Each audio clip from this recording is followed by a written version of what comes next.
Hello বন্ধুরা, কেমন আছো? আশা করি সবাই ভালো আছো, আমিও ভালো আছি। তো আজ তোমরা দেখতে পাচ্ছ আমি আমার বোনকে মেকআপ করে দিচ্ছি। বোন পূজাতে ঘোরার জন্য যাবে, সরস্বতী পূজাতে।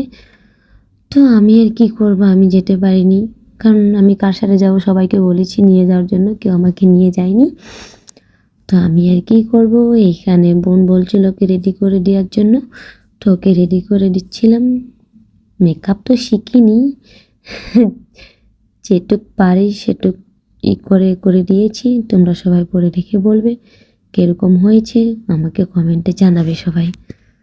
তো তোমরা পুরো ফুল ভিডিওটা দেখো, দেখার পর দেখতে পারবে ওকে কিরকম লাগছে, সবাই কমেন্টে জানাবে। তো তোমরা দেখতেই পাচ্ছ এখানে সবাই মিলে আমরা হাসাহাসি করছি। এইখানে আমি ছিলাম, আমার বোন আছে, ওকে দেখতেই পাচ্ছ, বোনকে মেকআপ করে দিচ্ছি আমি।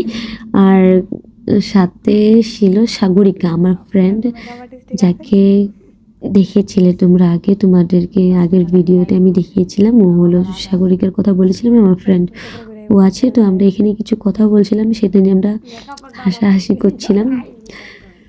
তো তোমরা আগে দেখো ভিডিওটা, দেখতে পারবে ভিডিওর এন্ডে দেখতে পারবে কিরকম লাগছে আমাদের বোনকে। তোমরা সবাই কমেন্টে জানাবে। তো গাইস, এই তো হলো আমাদের বোনের ফাইনাল লুক। তো তোমরা সবাই দেখে বলো কিরকম হয়েছে, ওকে কিরকম লাগছে। শাড়ি পরার থেকে চুল কার্লি করার থেকে মেকআপ A to Z সব কিছু আমি করে দিয়েছি। তোমরা সবাই কমেন্টে জানাবে কিরকম লাগছে ওকে। তো সবাইকে bye bye, tata, good morning.